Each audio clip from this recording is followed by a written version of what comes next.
our two regulars, we'd have, all these chairs would be empty right now. But thank you for coming to every meeting. I'd like to give the opening to Councillor Jake Hiebert. Thank you, Mr. Mayor. What I'm going to relate here is sort of a refreshing story. It also invites thought and reflection. Many of you probably have heard of Captain Charles J. Plume. He was a U.S. Navy jet pilot fighter in Vietnam, flying the F-14 Phantom jets during the war. After 75 combat missions and with only 5 days left before he was to return home, his plane was destroyed by a surface-to-air missile. Plum ejected and parachuted into enemy hands. He was captured and spent 6 years in an 8x8 cell in Vietnam. At the time, he was 24. When he left, he was 30. He survived the ordeal and now lectures on lessons learned from that experience.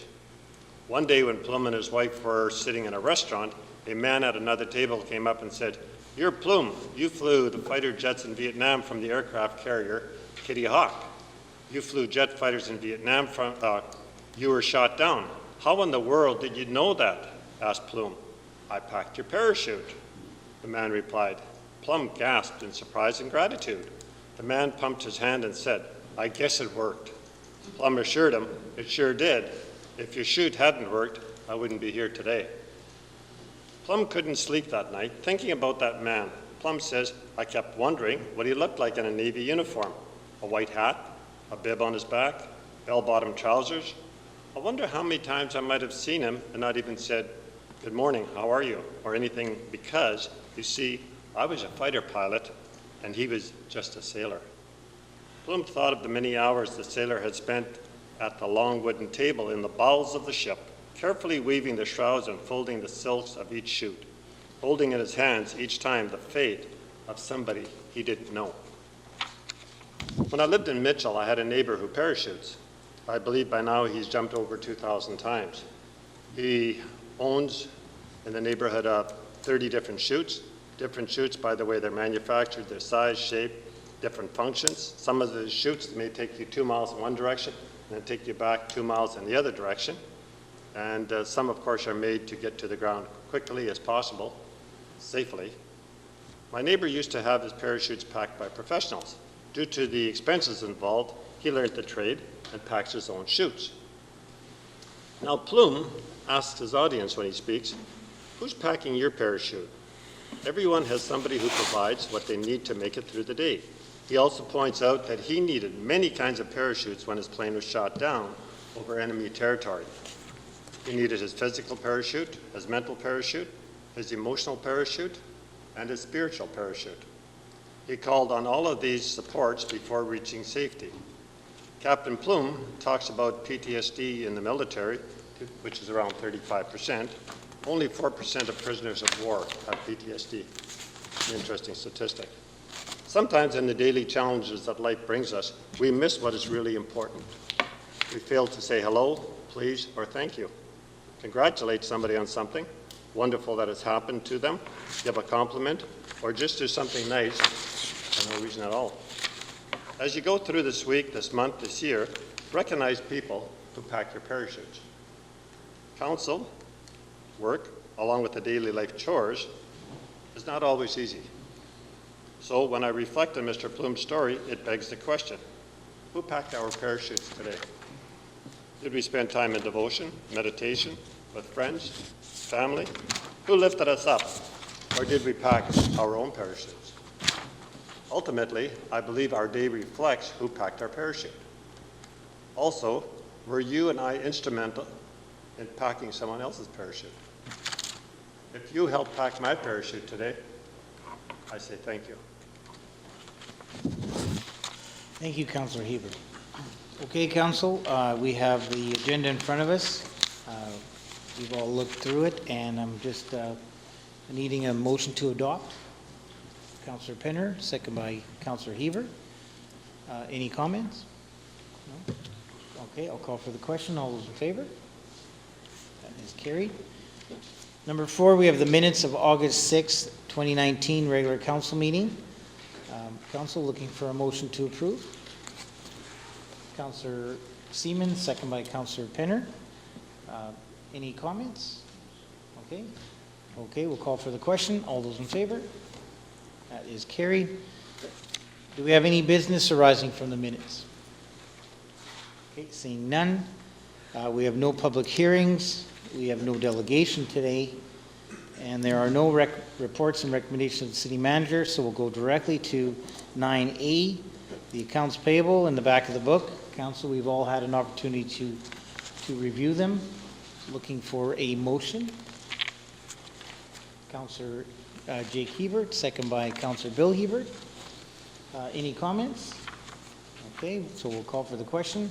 All those in favor? That is carried. 9B, we have the financial statements for ending July 31st, 2019. They're also in the back of the book. Council, we've reviewed them earlier. Looking for a motion to approve. Councillor Swagstra, second by Councillor Siemens. Any comments? Okay, we'll call for the question. All those in favor? That is carried. 9C, starting on page 3, we have the building permits for July. Council, looked like a very good month, but we're looking for a motion to approve. And who, seconder? Councillor Jake Hebert. Go ahead, Councillor. Thank you very much, Mr. Mayor. It's just good to see that we had a phenomenal month. $6.7 million in permits issued, bringing our year to date to close to $20 million. And seeing that the warm weather has brought shovels out. Good to see, and great to see that there's been a lot of residential houses started this year, 81. So thank you for that information. Thank you. Anything further, Councillor Hebert? Anything further of Council? Anything in closing? Yes, Council, it's very exciting to see a month like this. We've brought up just under 7. We've added 37 dwelling units to Steinbach this month. So it's been an incredible month. I think when it comes to past years, we're starting to get back in. We've been a little slow this year, but it's definitely coming up. And I was talking to the permitting office just last week, and they're anticipating another good August also. So I think we'll see good September, and it's looking really well. So we'll just call for the question. All those in favor? That is carried. Okay, 9D on page 4, the accounts receivable transfer to taxes. Council, need a motion to approve. Councillor Susan Penner, second by Councillor Swagstra. Any comments? Nothing further. We'll call for the question. All those in favor? That is carried. We have 9E. This is Bylaw 2125, First Street. It's the third reading. It's on page 5. Mr. Workentine, could you please introduce this file? Yes, Mr. Mayor. This is Bylaw 2125 for 44 First Street. This particular file was the subject of a public hearing several weeks ago. Council did consider all the evidence, and there were not sufficient objections to warrant any further transfer of this file over to the municipal board. As a result, City Council may now proceed to deal with the rezoning bylaw. The development agreement, as required as a condition of approval, has been received and has been signed by the developer, and the recommendation is for Council to give this bylaw third reading. Thank you, Mr. Workentine. Council, how would you like to proceed? Councillor Swagstra. I'll make the motion that we give third reading. Third reading. And do we have a seconder for that? Councillor Penner. Go ahead, Councillor Swagstra. Thank you, Mr. Mayor. We've obviously already had the public hearing on this, and we've heard the information, and the majority of council had voted in favor of moving ahead. I think it's important to note that this is where we see the impact of the new rules regarding the municipal board, that now it takes more than just 1 or 2 people who might object to trigger a municipal board hearing. It has to reach a certain threshold, a certain number of people of objecting, and also a certain percentage.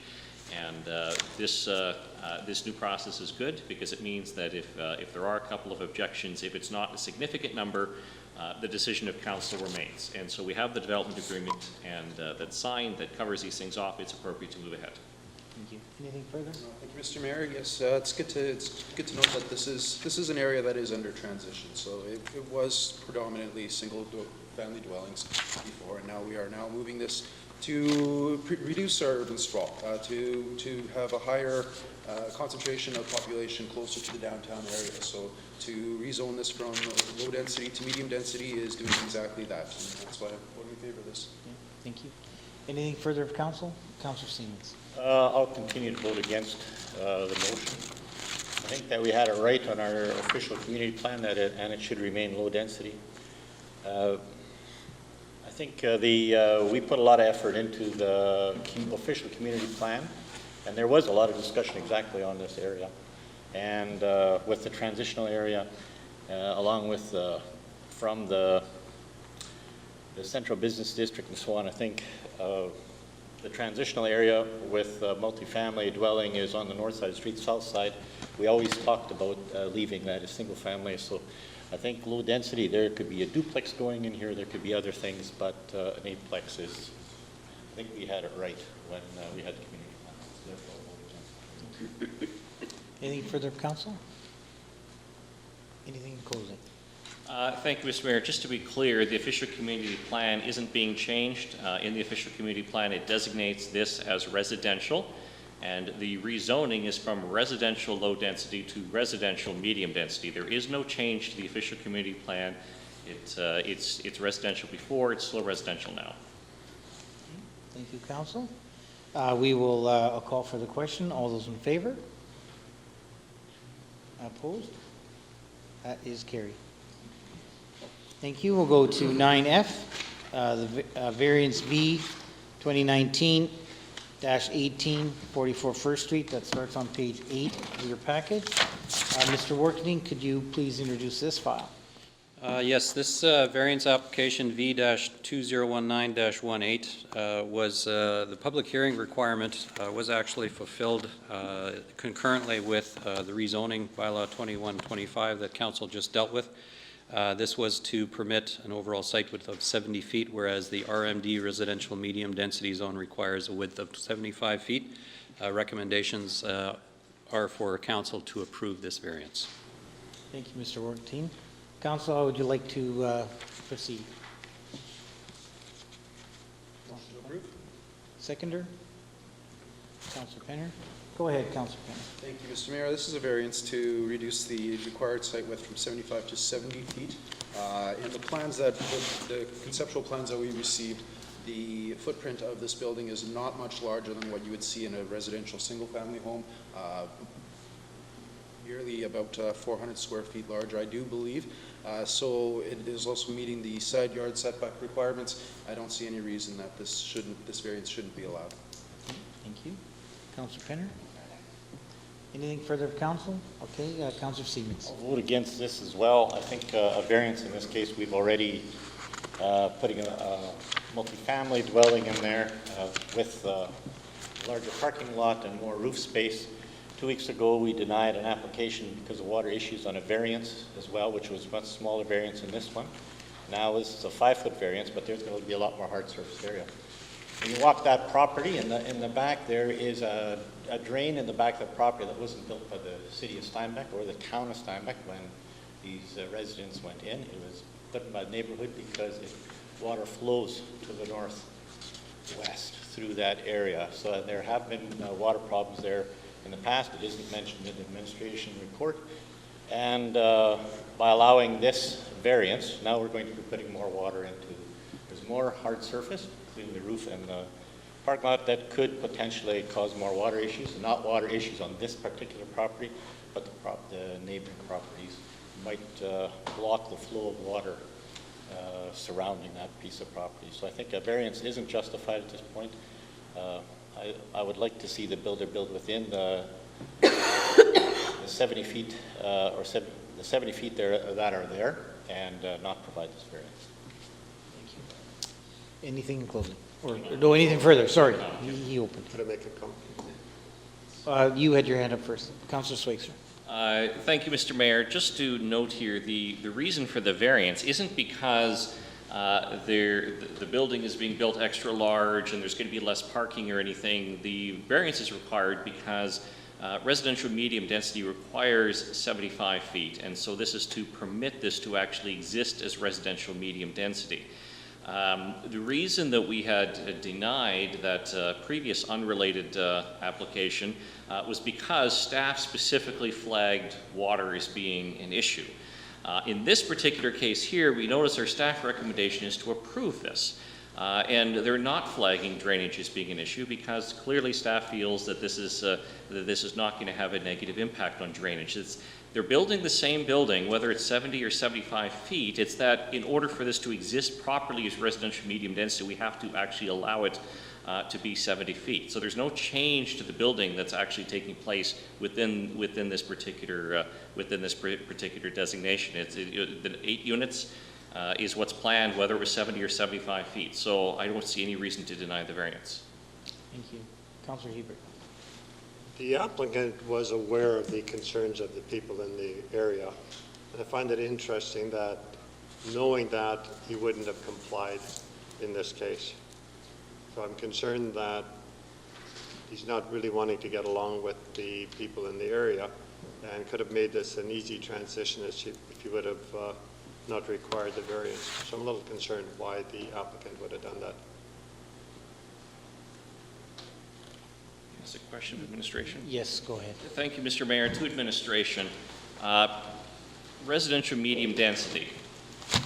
It's required to, it's 75 feet is the requirement. Is that correct for it to? Yes, the site width is of 75 feet is required. Okay. Can I just quickly comment? Yes, you go ahead. Thank you, Mr. Mayor. This is not a case of the applicant not wanting to comply. In order for this land to have been rezoned, it had to be, we have to give the variance in order to allow it to be at 70 feet.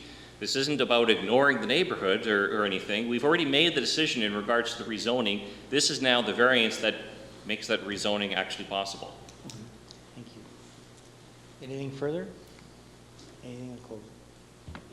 Okay. Yeah, Council, in my comments, I just want to make sure that we are voting on the variance because in the RMD, it needs to be 75 feet. This property is 70. It has nothing to do with what the developer wants to do. It has nothing to do with going against the neighborhood. It's just that in order for this to fit into how our plan works, it has to be variance as in the width because the lot is 5 feet short. But the applicant, developer is operating within there, and they are making sure that they have met all the setbacks that are required. So this property does work.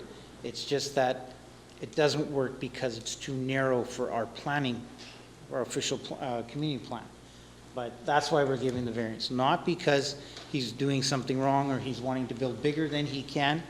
He's building within his limitations, and he's made sure he's meeting all of our requirements for that. So with that, I'll call for the question. All those in favor? Opposed? That is carried. Thank you, Council. 9G, the bylaw 2126, rezoning Lexington, first reading. That starts on page 18. Mr. Warkentin, could you please introduce this file? Yes, I can. Eventually. Just one moment, please. Wearing too many hats today. Well, we have a little less. We've got more time for you to find it. Thank you. This is a rezoning application, bylaw 2126 for property present with location on Mackenzie Avenue. This is part of what is called the Lexington Village development on the southwest corner of Steinbach. Purpose of this rezoning application is to rezone the subject property from PR, Parks and Recreation, and RLD, Residential Low Density, to entirely RLD, Residential Low Density. There is a general sketch of the area that is subject to the rezoning application. And essentially, this application arises due to the initial concept plan submitted by the developer indicated an area of Parks and Recreation, which was also to be used for water detention for the development. The developer has changed that location. That detention pond has already been relocated, and the developer now wishes to redesignate this area for residential development. That's the reasoning for the application. Recommendation is for council to give this bylaw first reading, and if that's the case, then we would schedule a public hearing for October the 1st. Okay, thank you, Mr. Ortein. Council, how would you like to proceed? Councillor Schweitzer? I'll move first reading. Okay. And second by Councillor Jake Hiebert. Go ahead, Councillor. Thank you, Mr. Mayor. As noted, this is basically rezoning the land to align with the overall conceptual plan as noted in our information. The reason for this is because of where the retention pond is being placed, and that because of the different location that has now been placed in the land where which was set aside for Parks and Recreation. The intent here is not to reduce the amount of sections zoned for Parks and Recreation, simply moves it to a different section. And so there will be a public hearing where the public will have a chance to comment, and the developer will be able to present as well. But again, it's really reallocation of the existing land in terms of how it will be used. Thank you. Nothing further? Anything further of council? Anything in closing? Call for the question. All those in favor? That is carried. First reading. Okay, council, number 10, council question period. Are there any questions of council? Okay, seeing none, we'll move on. 11, correspondence petitions. On page 30, we have a request from the village of Dunnottar. Read the 2019 Climate Change Conference and FCM Gala dinner invitation. Council, how do you like to proceed on that? Take it as information? Okay. We have no other business. Council, need a motion for adjournment. Councillor Penner, second by Councillor Bill Hebert. Call for the question. All those in favor? That is carried. Our next regular council meeting is Tuesday, September 3rd, 2019 at 7:30 p.m.